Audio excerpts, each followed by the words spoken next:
Bonjour, chers frères et sœurs en Christ. Bonjour, chers internautes. Aujourd'hui, je vais parler d'un sujet important, c'est la prière. Déjà, je vais dire merci à Dieu, Seigneur. Nous te disons merci pour ce moment. Merci pour ton sang versé à la croix. Merci de pardonner nos péchés. Saint-Esprit, prends le contrôle de ce moment. Utilise-moi pour ta gloire au nom de Jésus. Amen. Alors, je sais que la prière, pour moi, c'est comme un entretien d'embauche qui demande une préparation, une certaine connaissance. On peut parler comme ça, un entretien d'embauche à la hâte. De la même façon qu'il y a plusieurs formes de recrutement, c'est aussi comme ça qu'il y a différentes formes de prière. Comme le dit Éphésiens 6, verset 18, nous pouvons le lire. Faites en tout temps par l'Esprit toutes sortes de prières et de supplications. Veillez à cela avec une entière persévérance et priez pour tous les saints. Nous voyons donc qu'il y a déjà ce volet de la persévérance. Il faut parfois importuner le Seigneur et il faut aussi prier pour l'instant. Il faut aussi être altruiste, ne pas seulement se soucier et prier pour soi. Et nous voyons que la prière a aussi des préalables. Il faut quand même une certaine repentance. Il faut déjà aller vers le Saint-État dans l'ancien état de sanctification. Il faut se purifier. Il faut en fait se préparer en fait.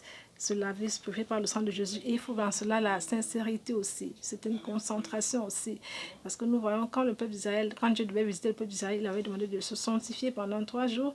Et si la prière était si facile comme les gens le croient, qu'il faut juste parler à Dieu, le verset Jacques chapitre 4 et le verset 3 n'existerait pas parce qu'il est écrit dedans. Vous demandez, mais vous demandez mal. Vous ne recevez pas parce que vous demandez mal. Donc, il y a une façon de demander. Il y a, comme le Dieu disait tantôt, devant un recruteur, il attend des choses. Il attend de vous des choses. C'est comme le Seigneur aussi attend de nous une certaine façon de parler. Il attend de nous ce qu'il veut entendre. Nous devons lui dire ce qu'il veut entendre, en fait, par rapport aux situations que nous traversons, qu'il nous révèle des choses que nous vivons. Il attend de nous que nous puissions nous parler de certaines façons. Et c'est pareil aussi dans la parole de Dieu, il y a toutes les situations que nous vivons. C'est pour cela que les disciples aussi s'étaient approchés de Jésus, lui ont dit, Seigneur, apprends-nous à prier. Parce que, en fait, dans la prière de notre Père que le Seigneur leur avait apprise, il y a tout dedans, il y a toutes sortes de prières à l'intérieur. Et quand la Bible dit, même quand le verset de Jésus leur dit que le nom du Père soit sanctifié, en fait, est-ce que le nom du Père est sanctifié dans notre vie? Est-ce que nous qui parlons, qui s'apprend du Seigneur Jésus, est-ce que nous sommes dignes? Est-ce que nous sommes préparés, franchement, dans un état de repentance? Est-ce que nous sommes sanctifiés dans notre vie? Est-ce que nous pardonnons? Est-ce que tout cela est à l'intérieur de cette prière? Est-ce que la volonté de Dieu qui doit être faite sur la terre comme au ciel? Quelle est la volonté de Dieu donc par rapport aux saisons que nous vivons? Qu'est-ce que la parole dit? Qu'est-ce que les autres ont vécu? Parce que la Bible dit qu'il n'y a rien de nouveau sur la terre. Donc nous voyons que franchement, il faut déjà pour faire même de bonnes prières, il faut avoir, ne serait-ce qu'au moins parcourir la parole de Dieu, savoir ce que la parole de Dieu dit, connaître, lire un peu la parole de Dieu, avoir quand même l'essentiel de la parole pour pouvoir savoir dans cette situation, qu'est-ce que je dois faire, qu'est-ce qui a été recommandé selon les gens qui ont vécu avant nous, quel a été leur comportement, leur attitude et quelles sont les prières que ces personnes avaient adressées à Dieu. Même s'il y a des choses particulières que le Seigneur peut nous recommander, nous demander aussi, mais nous voyons globalement que dans la parole de Dieu, il y a un peu de tout qui est dit dedans. Alors, pour moi, je pense que la prière par laquelle nous devons commencer, c'est la prière de la repentance. Parce qu'on ne peut pas venir s'agresser à Dieu sans avoir pris le temps quand même de se repentir déjà de ses péchés. Même si beaucoup... Et la repentance, nous pouvons la situer à 3 niveaux. Il y a le niveau des personnes qui ne sont pas encore à Christ, qui doivent venir à Christ. Il y a ceux qui sont déjà en Christ, mais qui n'ont pas mis Christ au centre de leur vie. Et il y a aussi ceux qui ont mis Christ au centre de leur vie, mais qui ont encore des comportements, des choses qu'elles font qui n'honorent pas le Seigneur. Et alors, nous allons commencer directement par la première catégorie des personnes. Donc, si tu suis cette vidéo et que tu n'as pas encore donné ta vie au Seigneur, moi, je t'encourage à le faire, à demander à entrer dans le royaume, parce que le Seigneur Jésus-Christ a dit, si un homme est né de nouveau, il ne peut entrer dans mon royaume. Donc il faut naître de nouveau. La nouvelle naissance, j'ai déjà pris le temps dans mes précédentes vidéos, je vous encourage à les regarder, de parler un peu de la nouvelle naissance en profondeur. Donc aujourd'hui, je vais aller à la prière. Donc il faut déjà être touché par la parole. Il faut désirer, parce que c'est pas une obligation, il faut désirer, parce que Dieu tient compte de notre volonté. C'est pour ça qu'il dit que je me tiens à la porte et je frappe si tu ouvres. Donc, si tu ouvres la porte de ton cœur et que tu veux donner ta vie à Jésus, tu peux faire cette prière avec moi. Seigneur Jésus, j'ai entendu ta parole et je suis touchée et je reconnais que je suis un pécheur. Et à partir d'aujourd'hui, je te demande pardon et je décide Et j'aimerais que tu inscrives mon nom dans ton livre de vie. Je veux t'appartenir, je veux marcher avec toi, je veux marcher sur tes pas et je veux que ton Esprit Saint, que tu m'accordes ton Esprit Saint afin que je puisse rester dans cette voie, sur ce chemin. À partir d'aujourd'hui, je renonce à ma mauvaise vie, je renonce au faux Dieu que j'ai souvent suivi de mes parents, de mes ancêtres, et je décide de faire de toi mon Seigneur et Sauveur personnel. Et je te dis merci et je te rends grâce au nom de Jésus. Amen. Et pour ceux qui ont mis Jésus, qui n'ont pas mis Jésus au centre de leur vie, ils peuvent aussi prier. Seigneur Jésus, je te demande pardon, mon Dieu, mon roi, de t'avoir pas mis au centre de ma vie.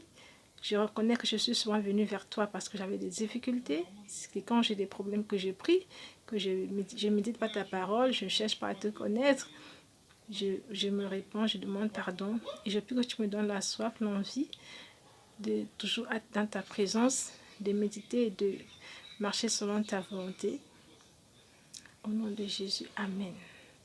Et pour ceux qui sont déjà en Christ, mais qui ont encore des comportements, des choses qu'elles n'arrivent pas à abandonner, par exemple, si c'est de leur volonté, ou alors elles sont peut-être victimes des envoûtements, vous pouvez aussi faire cette prière. Seigneur Jésus, mon Dieu, mon roi, je te demande pardon pour toutes les fois que j'ai eu des comportements qui n'étaient pas dignes de toi, pour toutes les fois que j'ai manifesté les œuvres de la chair, pour toute fois que je me suis mise en colère, que je n'ai pas pardonné, pour toute fois que j'ai vécu dans l'adultère, l'impudicité, la fornication, pour toutes ces choses, je te demande pardon. Pour les autorités à qui je n'ai pas montré du respect, je n'ai pas manifesté du respect, pour tout le mépris que j'ai eu peut-être avec mes parents, ma famille, je me répands, je te demande pardon et je te prie de me pardonner. Je prie que tu fasses de moi une personne transformée, changée, que tout esprit qui m'empêche de te servir, de te suivre, soit chassé de ma vie. Je chasse l'esprit de rébellion, que l'esprit de rébellion quitte ma vie, que l'esprit de désobéissance quitte ma vie et que ton nom soit glorifié. Au nom de Jésus. Amen. Et nous allons continuer par rapport à la prière. La prière pour tous les hommes. C'est une prière très importante que nous devons faire comme nous recommande la parole de Dieu dans 1 Timothée 2 à partir du verset 1er. La Bible, l'apôtre Paul nous recommande de prier pour tous les hommes, pour toutes les autorités, pour tous ceux qui ne sont pas élevés, pour ceux qui sont élevés en dignité. Et nous allons déjà nous repentir. Seigneur, nous te demandons pardon pour toutes les fois que nous n'avons pas prié pour les hommes, pour les autorités, comme tu nous le recommandes, Seigneur. Nous te demandons pardon parce que nous avons toujours critiqué, nous n'avons pas prié, nous n'avons pas intercédé pour les événements qui se passent autour de nous, pour les maladies, pour toutes les pandémies, nous n'avons pas intercédé pour les autorités, pour qu'elles puissent bien diriger, pour que tu leur accordes l'intelligence, car la parole de Dieu dit que celui qui manque d'intelligence peut te le demander. Et nous pouvons demander pour ces personnes, car nous sommes la lumière et nous devons éclairer le monde et nous devons intercéder. Et nous ne devons pas passer le temps à critiquer. Seigneur, nous te demandons pardon d'avoir souvent critiqué, d'avoir manqué de respect à nos professeurs, à nos maîtresses, à nos aînés dans la famille, à nos parents. Seigneur, nous te demandons pardon pour toutes ces choses que nous avons faites. Nous n'avons pas intercédé pour nos mariages, pour nos enfants. Nous te demandons pardon, Seigneur. Et nous prions que tu nous laves par ton sang et que ton Esprit Saint demeure à nous.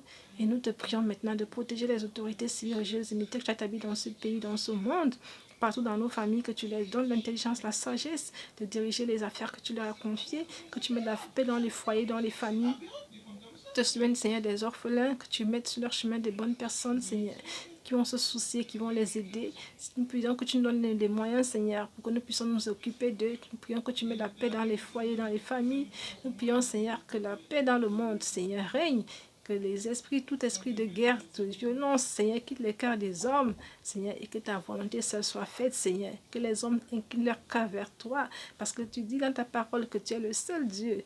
Le seul médiateur entre Dieu et les hommes, c'est toi, Seigneur. Que cette vérité soit entrée dans les cœurs des hommes. Que tout voile, Seigneur, qui voit l'intelligence des hommes soit ôté, soit consumé. Et que les hommes et les femmes viennent à toi. Que les athées, les païens, ceux qui ne te connaissent pas, ceux qui adorent encore les faux dieux, Seigneur, qu'ils soient délivrés de l'ignorance, Seigneur, qu'ils soient délivrés, Seigneur, des voiles, qu'ils soient délivrés, Seigneur, des cotons qui sont dans leurs oreilles, qui bouchent leurs oreilles, que les yeux soient délivrés des voiles, Seigneur, et que les hommes sachent, et que les raisonnements, Seigneur, toute intelligence, Seigneur, qui n'est pas de toi, Seigneur, soit ôté, et que seul ton nom soit glorifié dans le nom de Jésus.